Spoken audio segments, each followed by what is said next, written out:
Bible in 1 Year, Day 1. The Book of Genesis.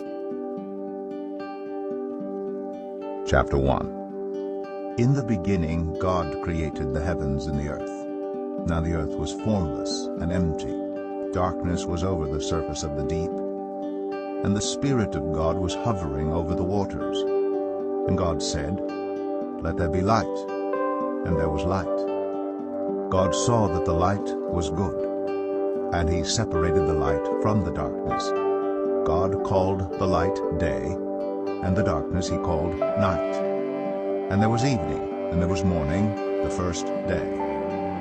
And God said, "Let there be a vault between the waters to separate water from water." So God made the vault, and separated the water under the vault from the water above it. And it was so. God called the vault sky. And there was evening, and there was morning, the second day. And God said, "Let the water under the sky be gathered to one place, and let dry ground appear." And it was so. God called the dry ground land, and the gathered waters he called seas. And God saw that it was good. Then God said, "Let the land produce vegetation, seed-bearing plants and trees on the land that bear fruit with seed in it according to their various kinds." And it was so. The land produced vegetation, plants bearing seed according to their kinds, and trees bearing fruit with seed in it according to their kinds. And God saw that it was good. And there was evening, and there was morning, the third day. And God said, "Let there be lights in the vault of the sky to separate the day from the night, and let them serve as signs to mark sacred times and days and years. And let them be lights in the vault of the sky to give light on the earth." And it was so. God made two great lights, the greater light to govern the day, and the lesser light to govern the night. He also made the stars. God set them in the vault of the sky to give light on the earth, to govern the day and the night, and to separate light from darkness. And God saw that it was good. And there was evening, and there was morning, the fourth day. And God said, "Let the water teem with living creatures, and let birds fly above the earth across the vault of the sky." So God created the great creatures of the sea, and every living thing with which the water teems and that moves about in it, according to their kinds, and every winged bird according to its kind. And God saw that it was good. God blessed them and said, "Be fruitful, and increase in number, and fill the water in the seas, and let the birds increase on the earth." And there was evening, and there was morning, the fifth day. And God said, "Let the land produce living creatures, according to their kinds, the livestock, the creatures that move along the ground, and the wild animals, each according to its kind." And it was so. God made the wild animals according to their kinds, the livestock according to their kinds, and all the creatures that move along the ground according to their kinds. And God saw that it was good. Then God said, "Let us make mankind in our image, in our likeness, so that they may rule over the fish in the sea and the birds in the sky, over the livestock and all the wild animals, and over all the creatures that move along the ground." So God created mankind in his own image.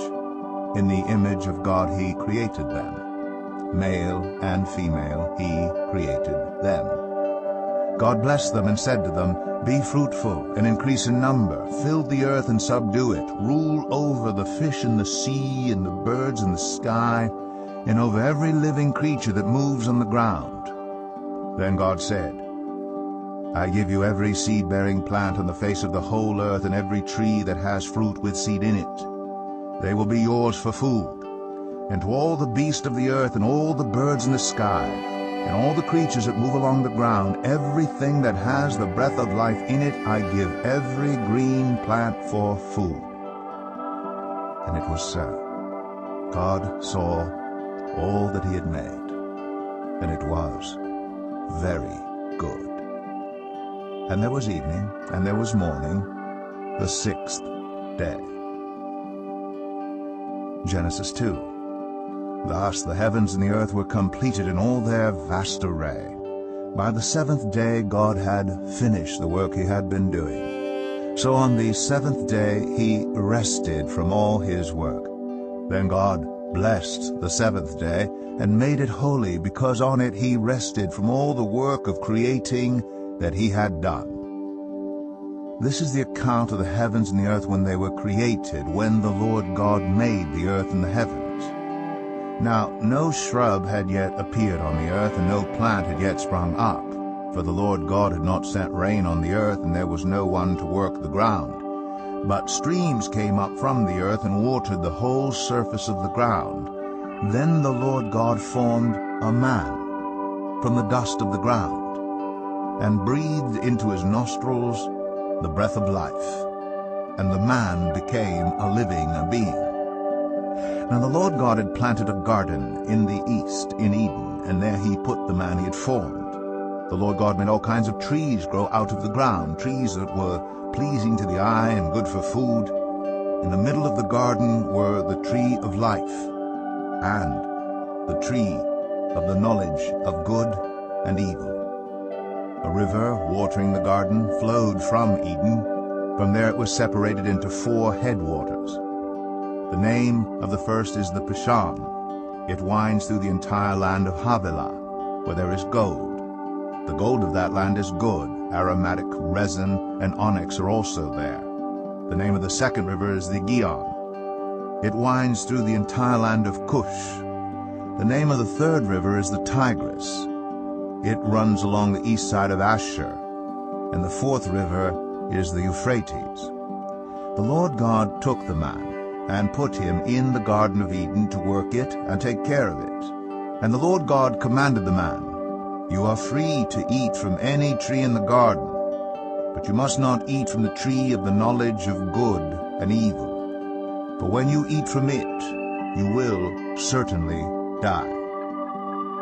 The Lord God said, "It is not good for the man to be alone. I will make a helper suitable for him."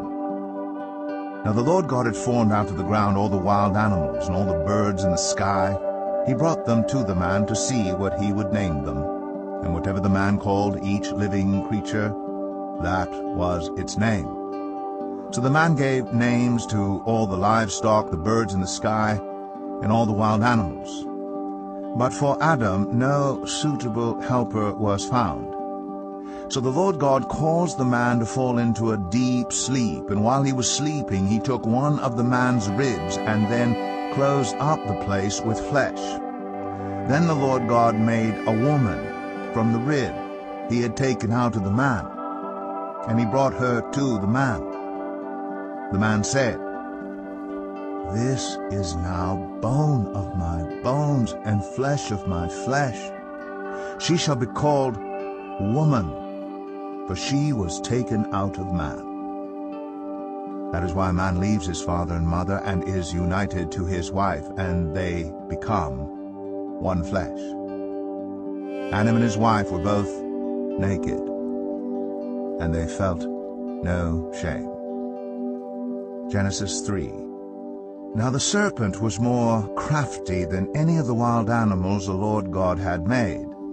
He said to the woman, "Did God really say, 'You must not eat from any tree in the garden'?" The woman said to the serpent, "We may eat fruit from the trees in the garden, but God did say, 'You must not eat fruit from the tree that is in the middle of the garden, and you must not touch it, or you will die.' You will not certainly die." The serpent said to the woman, "For God knows that when you eat from it, your eyes will be opened, and you will be like God, knowing good and evil." When the woman saw that the fruit of the tree was good for food, and pleasing to the eye, and also desirable for gaining wisdom, she took some and ate it. She also gave some to her husband who was with her, and he ate it. Then the eyes of both of them were opened, and they realized they were naked. So they sewed fig leaves together and made coverings for themselves.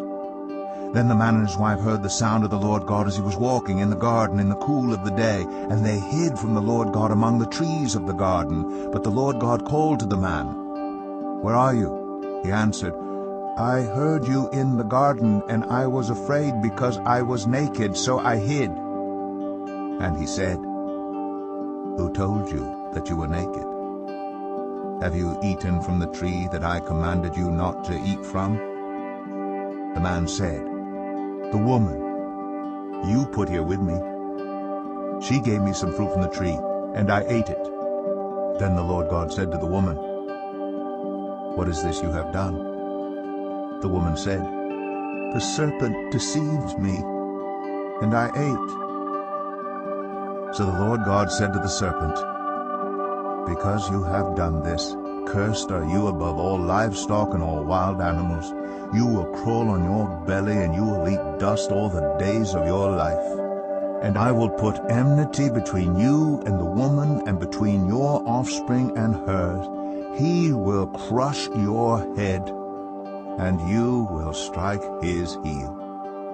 To the woman he said, "I will make your pains in childbearing very severe. With painful labor you will give birth to children. Your desire will be for your husband, and he will rule over you." To Adam he said, "Because you listened to your wife and ate fruit from the tree about which I commanded you, you must not eat from it. Cursed is the ground because of you. Through painful toil you will eat food from it all the days of your life. It will produce thorns and thistles for you, and you will eat the plants of the field. By the sweat of your brow you will eat your food until you return to the ground, since from it you were taken. For dust you are, and to dust you will return." Adam named his wife Eve, because she would become the mother of all the living. The Lord God made garments of skin for Adam and his wife and clothed them. And the Lord God said, "The man has now become like one of us, knowing good and evil. He must not be allowed to reach out his hand and take also from the tree of life and eat and live forever." So the Lord God banished him from the Garden of Eden to work the ground from which he had been taken. After he drove the man out, he placed on the east side of the Garden of Eden cherubim and a flaming sword flashing back and forth to guard the way to the tree of